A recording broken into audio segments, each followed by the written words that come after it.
بسم اللہ الرحمن الرحیم۔ معزز سامعین، السلام علیکم ورحمۃ اللہ وبرکاتہ۔ سوال یہ پیدا ہوتا ہے کہ دجال کب برآمد ہوگا۔ اس بحث کا تیسرا اور آخری سوال، جو پہلے دو سوالوں سے زیادہ نازک، تحقیق طلب اور حتمی جواب سے بعید ترین ہے، یہ ہے کہ دجال کب نکلے گا۔ اسے زنجیروں سے آزادی تو شاید مل چکی ہے، قید سے رہائی کب ملے گی؟ اور دجال کا راستہ ہموار ہونے، سٹیج تیار ہونے اور دجالی قوتوں کی مادی ترقی کے نقطۂ عروج پر پہنچنے کے بعد وہ کون سا لمحہ ہے جب وہ خروج کر کے دنیا کو تاریخ انسان کی سب سے بڑی آزمائش سے دوچار کرے گا؟ ہمیں قرآن مجید سے اس طرح کے سوالات کے دو جواب ملتے ہیں۔ پہلا جواب تو وہی ہے جو سورہ بنی اسرائیل کی آیت نمبر 51 میں وارد ہوا ہے، قُلْ عَسَىٰ أَن يَكُونَ قَرِيبًا۔ اے نبی صلی اللہ علیہ وسلم کہہ دیجئے کہ عین ممکن ہے کہ وہ لمحہ موعود بالکل ہی قریب آ گیا ہو۔ بالکل اسی طرح کی ایک بات سورۃ المعارج میں بھی وارد ہوئی ہے، إِنَّهُمْ يَرَوْنَهُ بَعِيدًا وَنَرَاهُ قَرِيبًا، یعنی لوگ اسے دور سمجھ رہے ہیں جبکہ ہم اسے بالکل قریب دیکھ رہے ہیں۔ دوسرا وہ عمومی جواب ہے جو قرآن میں متعدد بار آیا ہے، یعنی وَإِنْ أَدْرِي أَقَرِيبٌ أَمْ بَعِيدٌ مَا تُوعَدُونَ، یعنی اے نبی صلی اللہ علیہ وسلم کہہ دیجئے کہ میں نہیں جانتا جس چیز کا تم سے وعدہ کیا جا رہا ہے وہ قریب آ چکی ہے یا ابھی دور ہے۔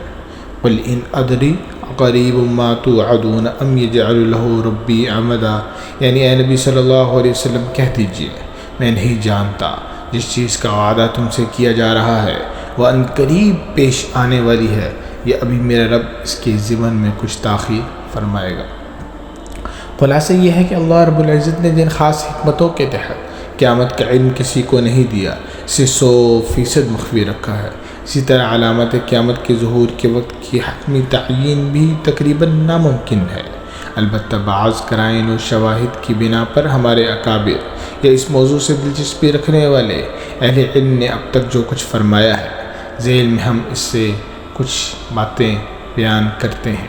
برصغیر کے مشہور عالم دین اور دجالیات سے خصوصی دلچسپی رکھنے والی اور اس پر مفصل کتاب کے مؤلف حضرت مولانا سید مناظر احسن گیلانی اپنی معرکۃ الآراء کتاب دجالی فتنے کے نمایاں خد و خال کے مقدمے میں کہتے ہیں کہ مغرب کا جدید تمدن بظاہر ایسا معلوم ہوتا ہے کہ مسیح الدجال کے خروج کی زمین تیار کر رہا ہے، کیونکہ اپنی اقتداری قوتوں سے وہی کام یورپ کے اس نشاد جدیدہ میں بھی لیا جا رہا ہے جس میں المسیح الدجال اپنی اقتداری قوتوں کو استعمال کرے گا۔ خدا بیزاری یا خدا کے انکار کو ہر دل عزیز بنانے کی راہ یورپ صاف کر رہا ہے یا کر چکا ہے، لیکن بجائے خدا کے خود اپنی خدائی کے اعلان کی جرت اس میں ابھی پیدا نہیں ہوئی ہے۔ المسیح الدجال اسی قصے کی تکمیل کر دے گا۔ کچھ بھی ہو، صحیح اور صاف توری بات جس میں خواہ مخواہ نبوت کے الفاظ میں کھینچتان اور رقیق تعویلوں کی ضرورت نہیں ہوتی۔ یہی ہے کہ مسیح الدجال کے خروج کا دعویٰ تو قبل از وقت ہے، مگر المسیح الدجال جس فتنے میں دنیا کو مبتلا کرے گا، اس فتنے کے ظہور کی ابتدا کسی نہ کسی رنگ میں مان لینا چاہیے کہ ہو چکی ہے۔ دوسرے لفظوں میں چاہیں تو کہہ سکتے ہیں کہ دجال آیا ہو نہ آیا ہو، لیکن دجالیت کی آگ یقیناً بھڑک چکی ہے۔ آخر حدیثوں میں بھی یہ آیا ہے کہ المسیح الدجال سے پہلے دجاجلہ کا ظہور ہوگا۔ بعض روایتوں میں ان کی تعداد 30 اور بعضوں میں 70-76 تک بتائی گئی ہے۔ دجال سے پہلے ان دجاجلہ کی طرف دجالیت کا انتساب بلا وجہ نہیں کیا گیا۔ بظاہر یہی معلوم ہوتا ہے کہ المسیح الدجال جس فتنے کو پیدا کرے گا، کچھ اسی قسم کی فتنوں میں اس سے پہلے ہونے والے دجاجلہ دنیا کو مبتلا کریں گے۔ مفکر اسلام حضرت مولانا سید ابو الحسن علی ندوی صاحب رحمۃ اللہ علیہ سورہ کہف اور دجال سے اس صورت کے خصوصی تعلق پر لکھی گئی کتاب معرکہ ایمان و مادیت میں تحریر فرماتے ہیں کہ عہد آخر میں یہودیوں نے مختلف اسباب کی بنا پر، جن میں بعض ان کی نسلی خصائص سے تعلق رکھتے ہیں، بعض تعلیم و تربیت سے، بعض سیاسی مقاصد اور قومی منصوبوں سے، علم و فن اور ایجادات و اختراعات کے میدان میں بڑھ چڑھ کر حصہ لیا۔ انہوں نے ایک طرح سے تہذیب جدید پر پورا کنٹرول کر لیا اور ادب و تعلیم، سیاست و فلسفہ، تجارت و صحافت اور قومی رہنمائی کے سارے وسائل ان کے ہاتھ میں آ گئے۔ اس کا نتیجہ یہ ہوا کہ انہوں نے مغربی تہذیب جو مغربی ماحول میں پیدا ہوئی کہ ایک اہم ترین عنصر کی حیثیت حاصل کر لی۔ جدید تغیرات کا جائزہ لینے سے ہمیں اندازہ ہوگا کہ بین الاقوامی یہودیت کا اثر و مغربی معاشرے میں کس قدر بڑھ چکا ہے۔ اب یہ تہذیب اپنے تمام سرمایہ علم و فن کے ساتھ اپنے منفی انجام کی طرف بڑھ رہی ہے اور تخریب و فساد اور تلبیس و دجل کے آخری نقطے پر ہے، اور یہ سب ان یہودیوں کے ہاتھوں ہو رہا ہے جن کو اہل مغرب نے سر آنکھوں پر بٹھایا ہے، اور ان کے دوست خفیہ مقاصد، انتظامی طبیعت اور تخریبی مزاج سے غافل و بے پرواہ ہو کر ان کی جڑوں کو اپنے ملکوں میں خوب پھیلنے اور گہرا ہونے کا موقع دیا، اور ان کے لیے ایسی سہولتیں اور مواقع فراہم کیے جو طویل صدیوں سے ان کے خواب و خیال میں بھی نہ آ سکے ہوں گے۔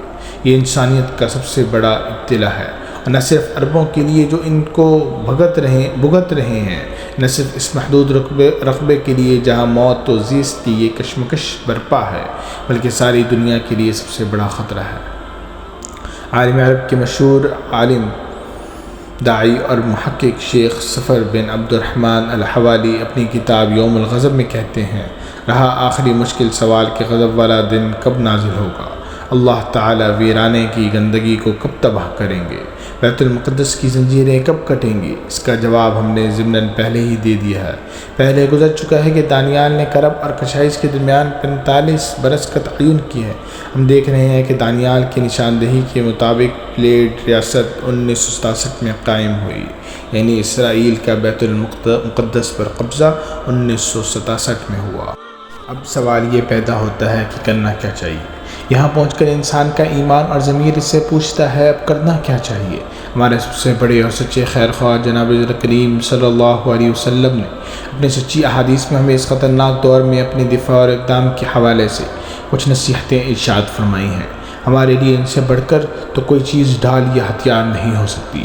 ہم پہلے ان روحانی تدابیر کو ذکر کریں گے، اس کے بعد ان کے اصل حاضر پر تطبیق کرتے ہوئے کچھ عملی تدابیر پیش کریں گے۔ فتنہ دجال سے ان دو قسم کی تدابیر کے بغیر نہیں بچا جا سکتا، لیکن ان تدابیر کی تذکرے سے پہلے ان کا خلاصہ کچھ سمجھ لیجئے تو بہتر ہوگا۔ فتنہ دجال اکبر کی 3 مختلف مرحلے ہیں: شدید، اشد اور ناقابل تحمل اشد۔ امت مسلمہ اس وقت پہلے مرحلے شدید میں داخل ہو چکی ہے۔ دوسرے اور تیسرے مرحلے اشد اور ناقابل تحمل اشد کا اسے عنقریب سامنا ہے۔ ان تمام مراحل سے سرخروئی کے ساتھ نمٹنے اور پوری بنی نوع آدم کو نجات و کامیابی سے ہمکنار کرنے کا ایک ہی طریقہ ہے، اور وہ ہے جہاد فی سبیل اللہ۔ جہاد سے مراد اعلاء کلمۃ اللہ کے لیے قتال فی سبیل اللہ۔ اس کے علاوہ کوئی تدبیر، کوئی منصوبہ، کوئی حیلہ کار گر نہیں ہو سکتا۔ باقی سب چیزیں تعلیم و تبلیغ، سیاست، تحریک، علم و ٹیکنالوجی اس کے تابع اور ماتحت ہوں تو خیر ہی خیر ہے، لیکن اس سے لا تعلقی اور کنارہ کشی کی قیمت پر تو یہ سب غیر مؤثر ہے۔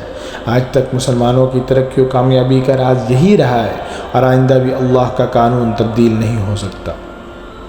عصر حاضر کے مسلمانوں کا سب سے بڑا مسئلہ یہ ہے کہ وہ مغرب کی حیران کن مادی ترقی کا مقابلہ اتنی ہی مادی طاقت حاصل کر کے کرنا چاہتے ہیں، جبکہ یہ ممکن ہے۔ اس میدان میں مغرب ہم سے اتنا آگے ہے کہ اس کا تعاقب کھیلوں میں بھی ممکن نہیں۔ زندگی کی عملی حقیقتوں میں ایسا کہاں ممکن ہوگا؟ تو جب کھیلوں میں یہ حال ہے حضور، تو آپ رہتے کس دنیا میں ہے کہ مغرب سے متھا لینے چلتے ہیں؟ البتہ میزان میں پنجہ لڑانے کا مقابلہ ہو تو مغرب ہم سے نہیں نکل سکتا۔ جس طرح عالم اسلام کے 30-40 ملک مل کر ایک چھوٹے سے امریکن ملک سے نہیں جیت سکتے، اسی طرح عظیم ترین امریکہ 40 سے زائد ملکوں کو ساتھ لے کر نہتے طالبان کے آگے بے بس ہے۔ اے مسلمانوں، اللہ کے لیے سوچو، آنکھوں سے دیکھنے کے بعد کیا باقی رہ جاتا ہے؟ اب تو سمجھ لو، اب تو مان لو، تعلیم و ٹیکنالوجی کے بلبوتے پر دنیا کی ترقی یافتہ ملکوں میں سے کسی ایک کا مقابلہ تم نہ کر سکے، لیکن جہاد کی مبارک عمل کی بدولت دنیا کے پسماندہ ترین ملک کے غیر منظم مجاہدین نے دنیا کے تمام سپر پاورز اور منی سپر پاورز کو وقت ڈالا ہوا ہے۔ یہ کیا کرشمہ ہے! ترقی کا یہ کیسا کارآمد گر ہے جو حضور صلی اللہ علیہ وسلم ہمیں سکھا کر گئے ہیں۔ روحانی تدابیر، اللہ تعالیٰ جو بیماری نازل کرتا ہے اس کا علاج بھی بتاتا ہے۔ احادیث میں جس طرح آخری زمانے کے فتنوں اور خون ریز معرکوں کی تفصیل بیان ہوئی ہے، اسی طرح ان سے نجات کی راہوں کی بھی اتنی دقیق تفصیل ہے کہ کوئی چیز، کوئی تدبیر باقی نہیں چھوڑی گئی۔ نبی کریم صلی اللہ علیہ وسلم نے ہمارے لیے ہر آنے والے فتنے اور واقعے کے بارے میں معلومات چھوڑی ہیں، لیکن جس طرح آخری زمانے کے فتنوں اور ان میں ہونے والی ہلاکتوں کے بارے میں احادیث اور آثار غیر معروف ہیں، اسی طرح وہ آثار جن میں ایسی نبوی ہدایات اور قیمتی نصیحتیں ہیں جو نجات کی راہوں پر روشنی ڈالتی ہیں، غیر معروف ہیں اور لوگوں کی نظروں سے اوجھل ہے۔ ہمیں اس موقع پر اکابر علماء اہل حق کا شکر گزار ہونا چاہیے کہ وہ ہمیں ان سے آگاہ کرتے ہیں اور مطلع رکھتے ہیں۔ ان کی یہ کوشش نہ ہو تو ہماری جہالت اور بے بسی ہمیں لے ڈوبے۔ راہ نجات کے بارے میں نبی اکرم صلی اللہ علیہ وسلم کی ہدایات راستے کی روشن نشانات ہیں، جن کی روشنی میں انسان آنے والے فتنوں کی تاریکیوں میں منزل تلاش کر سکتا ہے اور مہلک و خون ریز معرکوں میں نجات حاصل کر سکتا ہے۔ کچھ احادیث کی روشنی میں وہ ہدایات ہیں جو اللہ تعالیٰ سے دعا ہے کہ وہ ہمیں ان پر عمل کرنے کی توفیق دے اور ہمیں چھوٹے بڑے ظاہری اور باطنی ہر طرح کے فتنوں سے بچائے۔ پہلی ہدایت آخری زمانے کے فتنوں اور حادثات کے بارے میں جاننا اور ان سے بچنے کے لیے نبوی ہدایات سیکھنا اور ان پر عمل کرنا ہر مسلمان پر لازم ہے۔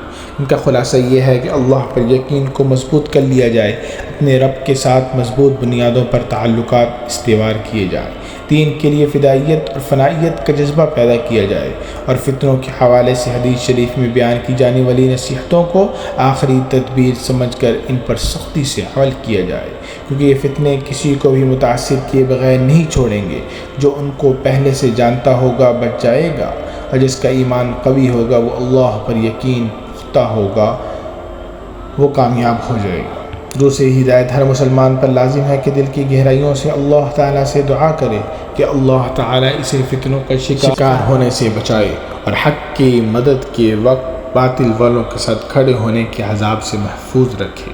ابو ہریرہ رضی اللہ تعالیٰ عنہ سے روایت ہے کہ نبی اکرم صلی اللہ علیہ وسلم نے فرمایا، فتنوں کے درمیان سب سے زیادہ خوش نصیب وہ ہوگا جو چھپا رہے اور پاک و صاف رہے، اگر سامنے آئے تو کوئی اسے پہچان نہ سکے، اور اگر سامنے ہو تو کوئی اس کا حال احوال نہ پوچھے۔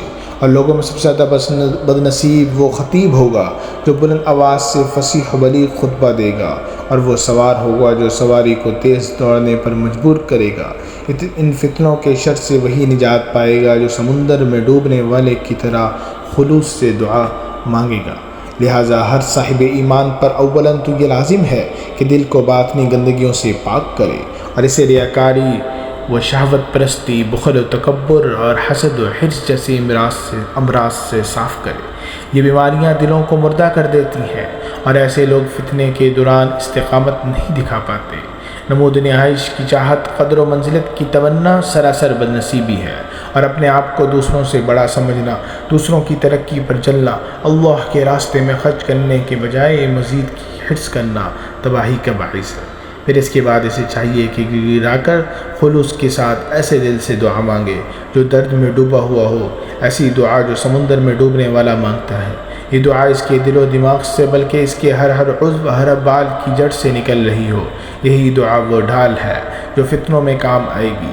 یہ دعائیں پابندی کے ساتھ مانگنا چاہیے، جیسا کہ خود حضور صلی اللہ علیہ وسلم امت کو فتنوں سے بچنے کا طریقہ سکھانے کے لیے مختلف فتنوں کا نام لے کر دعا مانگا کرتے تھے۔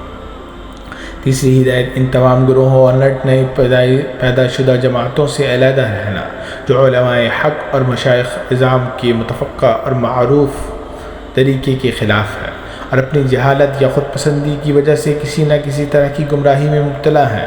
حضرت ابو سعید خدری رضی اللہ تعالیٰ عنہ کی روایت ہے، ایک وقت آئے گا کہ مسلمان کا بہترین مال وہ بھیڑ بکریاں ہوں گی جن کو لے کر وہ پہاڑ کی چوٹی اور بارش کے مقامات پر چلا جائے گا تاکہ وہ اپنے دین کو لے کر فتنوں سے بھاگ جائے۔ اس حدیث کی تشریح کرتے ہوئے علامہ ابن حجر نے اپنے مشہور تصنیف فتح الباری میں لکھا ہے، سلف صالحین اس بارے میں اختلاف پایا جاتا ہے کہ فتنوں کے زمانے میں صاحب ایمان آدمی عام لوگوں سے کنارہ کش ہو کر علیحدگی اختیار کرے یا نہ۔ بعض حضرات ایمان بچانے کے لیے گوشہ نشینی یا پہاڑوں میں نکل جانے کی اجازت دیتے ہیں، اور بعض فرماتے ہیں کہ شہروں میں رہ کر فتنوں کے خلاف ڈٹ جانا چاہیے، لیکن یہ اختلاف اس صورت میں ہے جب فتنہ عام نہ ہو۔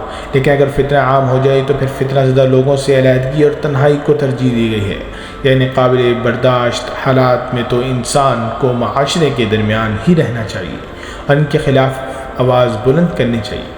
البتہ جب فتنوں کا ایسا زور ہو کہ اپنا ایمان بچانا مشکل ہو جائے تو پھر عذاب الہی آنے سے پہلے گناہوں بھرے معاشرے سے الگ ہونا چاہیے۔